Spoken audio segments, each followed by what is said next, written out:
जी students, अस्सलाम वालेकुम। हमारा जो लास्ट लेक्चर है या पहला लेक्चर जो हमारा था इससे पिछले वाला, वो था चैप्टर नंबर 12 का बेसिक जो कंसेप्ट था इलेक्ट्रोस्टैटिक्स के हवाले से। उसमें हमने इलेक्ट्रोस्टैटिक्स के हवाले से डिस्कस किया कि इलेक्ट्रोस्टैटिक्स क्या है, ठीक है। उसमें फिर हमने चार्ज के बारे में डिस्कस किया, चार्ज की टाइप्स के बारे में डिस्कस किया, चार्ज की नेचर के बारे में डिस्कस किया, एटम को चार्ज कैसे करते हैं, बॉडी को चार्ज कैसे करते हैं, एंड सो ऑन।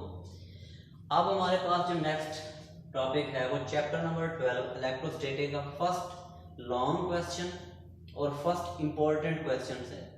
ये अक्सर जो है फैसलाबाद और लाहौर सरगोदा बोर्ड में लॉन्ग क्वेश्चन के तौर पर ये क्वेश्चन पूछा जाता है।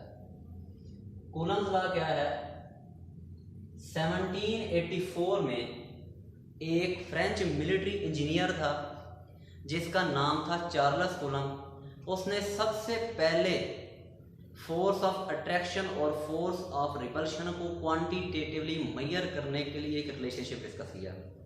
हम जो पिछले टॉपिक में पढ़ चुके हैं कि अगर दो चार्जेस सेम हैं तो एक दूसरे को रिपेल करेंगे, और अगर वो चार्जेस अपोजिट हैं तो एक दूसरे को अट्रैक्ट करेंगे।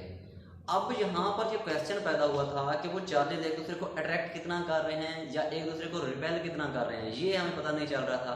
तो इसको क्वांटिटेटिवली मेजर करने के लिए 1784 में एक फ्रेंच मिलिट्री इंजीनियर जिसका नेम चार्ल्स कूलम था, उसने पहली दफ़ा ये क्वांटिटेटिवली मेजर करने के लिए हमारे पास फार्मूला डिस्कस किया या हमारे पास मैथमेटिकल रिलेशन डिस्कस किया, ठीक है।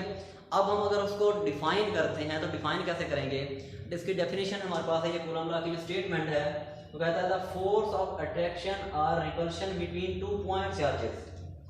ये बात, फोर्स ऑफ अट्रैक्शन या force of repulsion 2 point charges के दरमियान is directly proportional to the product of magnitude of charges and inversely proportional to the square of distance between them. It means ये जो definition है वो दो parts पर मुश्तमिल है। पहला जो है वो directly proportional to the product of the magnitude of charges and inversely proportional, दूसरा part यहाँ से लेकर यहाँ तक है, ठीक है। अगर इसको आगे मैंने ग्राफ वो कहते हैं कि फिगर के हवाले से एक्सप्लेन किया है। दो हमारे पास सेम चार्जेस हैं, जब सेम चार्ज एक दूसरे को क्या करेंगे? रिपेल करेंगे। ये जो डायरेक्शन एरो है ये फोर्स की डायरेक्शन को शो कर रहे हैं कि दोनों की डायरेक्शन क्या है? आउटवर्ड। इट मीन वो दोनों एक दूसरे को क्या कर रहे हैं? रिपेल कर रहे हैं। अगले देखें कि दोनों का जो है हमारे पास अपोजिट डायरेक्शन है, इट मीन वो एक दूसरे को क्या करें? अट्रैक्ट कर रहे हैं। ये चार्ज इधर आ रहा है, इसकी डायरेक्शन इधर को है, इसकी डायरेक्शन इधर को, एक दूसरे को अट्रैक्ट कर रहे हैं। अब कितना अट्रैक्ट कर रहे हैं, कितना रिपेल कर रहे हैं, ये हम ड्राइव करते हैं मैथमेटिकल रिलेशन।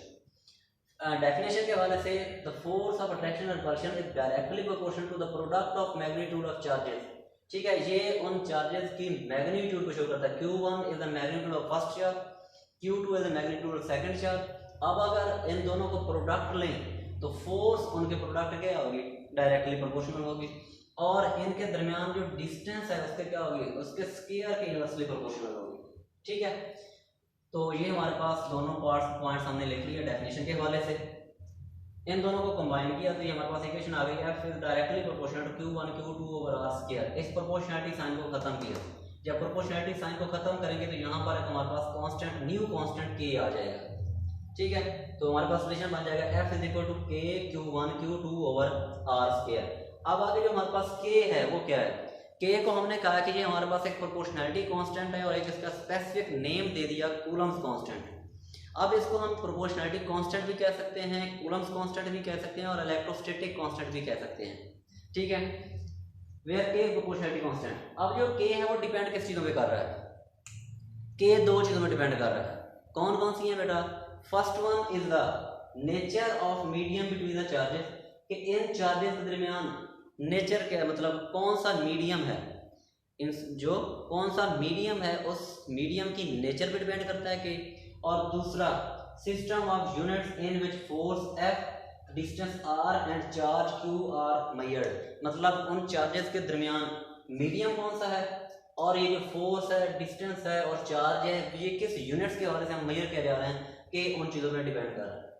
आगे हमने कंडीशन अप्लाई किया यहाँ पे कि अगर इन चार्जेस के दरमियान जो मीडियम है वो एयर या फ्री स्पेस हो, एयर हो या फ्री स्पेस, और इनका जो सिस्टम ऑफ यूनिट्स है वो SI हो, सिस्टम इंटरनेशनल यूनिट्स, वो हो तो k की जो वैल्यू है वो हमारे पास हो जाएगी k is equal to 1/4 pi epsilon naught. क्या students, if the medium between the charges is air and or free space and the system of units is SI, SI system से मतलब क्या है, सिस्टम इंटरनेशनल यूनिट्स हो, तो उसमें जो k की वैल्यू हमारे पास होगी k is equal to 1/4 pi epsilon naught. ये हमारे पास एप्सिलॉन नॉट है, ये हमारे पास एक इलेक्ट्रिकल कांस्टेंट है। यहाँ पर मैंने कहा था इलेक्ट्रोस्टैटिक कांस्टेंट, ये कूलम्स कांस्टेंट, ये हमारे पास एक इलेक्ट्रिकल कांस्टेंट है। where E epsilon naught is permittivity of free space, और इसका नेम क्या है, permittivity of free space, and its value is 8.85 10 की पावर -12 कूलम स्क्वायर पर न्यूटन पर मीटर स्क्वायर। अब ये वैल्यू आपने उठा के यहाँ पर पुट कर दी, 4 पाई की वैल्यू 3.14 होती है और E नॉट की वैल्यू ये पुट कर दी, तो ये हमारे पास K की वैल्यू आ जाएगी 9 × 10 की पावर 9 न्यूटन मीटर स्क्वायर पर कूलम स्क्वायर। ठीक है, तो अब ये हमारे पास इक्वेशन नंबर 1 का नाम दिया था, तो हमारे पास जो इक्वेशन नंबर 1 है वो बन जाएगी, k की वैल्यू आप इक्वेशन नंबर 1 में पुट कर दें, पुट की तो f is equal to 1/4 pi epsilon naught q1 q2 और r स्क्वायर, या अगर इसकी वैल्यू लिख दिया जाएगा 9 × 10 की पावर 9 न्यूटन मीटर स्क्वायर पर coulomb square into q1 q2 over r square, which is a mathematical relation to calculate या to evaluate the force of attraction or repulsion exerted by these two charges। ठीक है, अब यहाँ पर एक और बात बेटा कि यहाँ पर था कि पॉइंट चार्जेस है, वो चार्जेस क्या होंगे, पॉइंट चार्जेस होंगे। अब पॉइंट चार्जेस से क्या मुराद है, ठीक है, पॉइंट चार्ज की मैं डेफिनेशन लिख देता हूँ बेटा।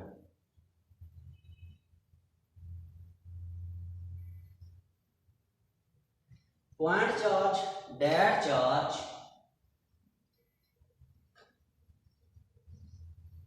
whose size is very small as compared to the distance